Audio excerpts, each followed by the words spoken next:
আমি মৰিধান মহাবিদ্যালয়ৰ উচ্চতৰ মাধ্যমিকৰ প্ৰথম বৰ্ষৰ ছাত্ৰ। আমি পেলনীয়া বস্তুৰ ব্যৱহাৰৰ ওপৰত এটা আৰ্হি প্ৰস্তুত কৰি আনিছোঁ।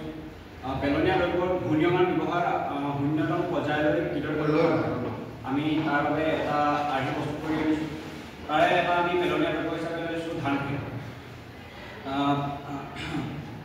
পেলনীয়া ধান খেৰবোৰক সুব্যৱস্থা নকৰি যদি আমি জ্বলাই দিওঁ তাৰ পৰা বিভিন্ন বেয়া গেছ উৎপন্ন হ'ব পাৰে আৰু সেইবোৰত থকা ধান খেৰত থকা অৰ্গেনিকখিনি অপব্যৱহাৰ হয়।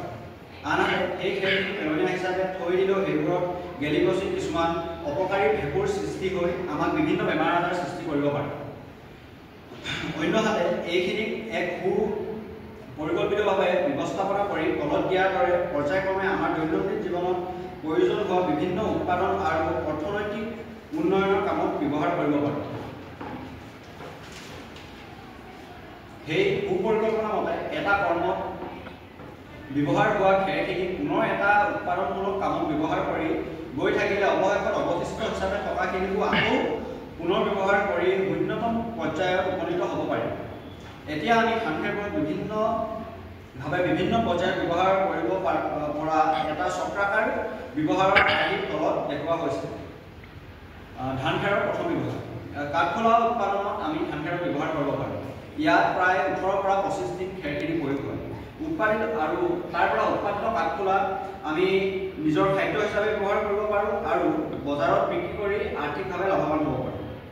দ্বিতীয় পৰ্যায়টো হ'ল কাঠফুলা উৎপাদনত ব্যৱহাৰ হোৱা কিছু পৰিমাণে অৱলম্বিত হোৱা খেৰখিনি পুনৰ কেঁচুসাৰ উৎপাদনত আমি ব্যৱহাৰ কৰিব পাৰোঁ। এনে কৰিলে উৎপাদিত কেঁচুসাৰখিনি আমি ঘৰুৱাভাৱে ব্যৱহাৰ কৰাৰ উপৰিও অতিৰিক্তখিনি বিক্ৰী কৰি আমি অৰ্থনৈতিকভাৱে লাভান্বিত হ'ব পাৰিম।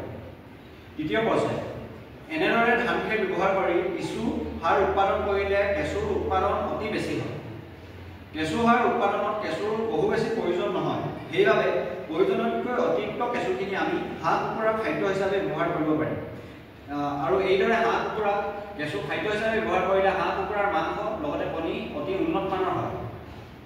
এই হাঁহ কুকুৰাৰ মাংস আৰু কণী আমি ঘৰুৱাভাৱে ব্যৱহাৰ কৰাৰ উপৰিও বিক্ৰী কৰি আমি তাৰ পৰাও আৰ্থিকভাৱে লাভান্বিত হ'ব পাৰিম।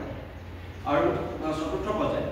এইদৰে চতুৰ্থ পৰ্যায়ত হাঁহ কুকুৰাৰ মলমূত্ৰসমূহৰ লগত মাটিত থকা কিছুমান বেক্টেৰিয়া সংযোগ ঘটাই পুনৰ কেঁচুসাৰৰ মান উন্নত কৰি সেইবোৰক পথাৰত সাৰ হিচাপে আমি প্ৰয়োগ কৰিব পাৰিম। আৰু পথাৰত সাৰ হিচাপে প্ৰয়োগ কৰাৰ উপৰিও বহু সময়ত আমি সেইবোৰক মাছৰ খাদ্য হিচাপে আমি ব্যৱহাৰ কৰিব পাৰিম। এইদৰে বিভিন্ন পেলনীয়া